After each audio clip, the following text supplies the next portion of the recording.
कृष्णा मदनपुर सुनील ददरी, अजय मदनपुर नासिर दुबौली महाराजगंज,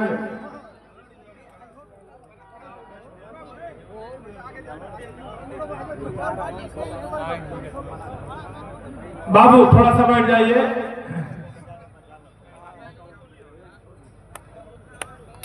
नमस्कार, आप देख रहे हैं डीडीआर न्यूज चैनल। मैं हूं रामनिवास यादव। इस समय मैं उत्तर प्रदेश जनपद गोरखपुर विकास खंड बड़हलगंज के अंतर्गत ग्राम सभा बेलवा दाखिली में उपस्थित हूं, जबकि आज स्वर्गीय सनोगी यादव के स्मृति में आज उनके पुत्र कौलेश यादव ने एक साथ दो कार्यक्रम, सामूहिक विवाह कार्यक्रम और विराट दंगल का आयोजन कराए हैं। जबकि हम इस अखाड़े पर उपस्थित हैं और यहाँ कुछ क्षेत्रीय पहलवान और अन्य जनपदों से पहलवान आए हुए थे और अपने जोड़ से जोड़ आजमाए हैं। जो भी परिणाम रहा उसको स्वीकार किए हैं। इसी क्रम के साथ इस क्षेत्र के अच्छे पहलवान जितेंद्र यादव भी उपस्थित हैं और इसी क्षेत्र के प्रतिभावान पहलवान भी उपस्थित हैं और इधर हम दिखाना चाहेंगे कि सारे पहलवान उपस्थित हैं। सबसे पहला प्रश्न जितेंद्र से मेरा होगा कि आज के दौर में चाहे अंतर्राष्ट्रीय कुश्ती हो चाहे ओलंपिक कुश्ती हो, मैट पर और पॉइंट की कुश्ती खेली जा रही है, लेकिन सरकार की योजना है कि प्रत्येक ग्राम सभा में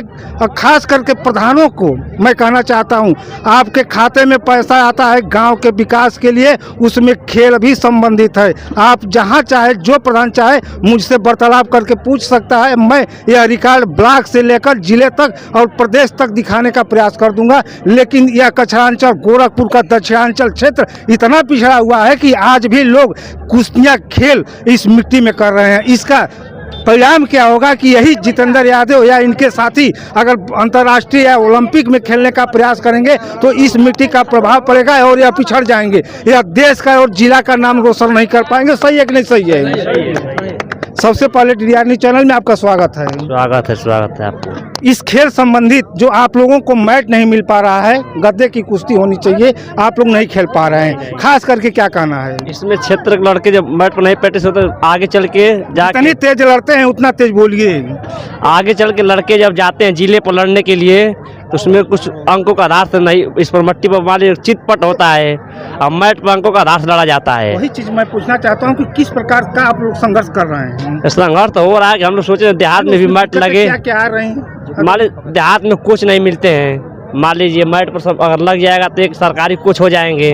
सरकार को जैसे मैट जहाँ लगेगा वहाँ एक कोच आ जाते हैं। अब मट्टी पर मान लीजिए लड़के प्रैक्टिस करते हैं, दंगल लड़ते हैं, घूम के आगे कंपटीशन के लिए जा नहीं पाते हैं, उन लोगों को जानकारी नहीं हो पाती है। प्रधानमंत्री से अगर देखा जाए केंद्र सरकार से और राज्य सरकार से, तो विधायक निधि से और सांसद निधि से दोनों से पैसा आता है खेल कूद के लिए। इसका प्रभाव इस क्षेत्र में पड़ रहा है, खास करके चिल्लू पार के इस दक्षिणांचल और कचरांचल में जो बाढ़ से लगभग 2 से ढाई महीना जूझता रहता है। आइए प्रतिभान जी, आप भी आइए इधर। आपका नाम? प्रतिभान पहलवान। इस मिट्टी और गद्दे की कुश्ती जो मैट की आप लोग लड़ना चाह रहे हैं, आप लोगों को उपलब्ध नहीं हो पा रहा है, इस पर आपका क्या कहना है? हमको ग्रामीण भर जितना तेज लड़ते हैं उतना तेज बोलना पड़ेगा।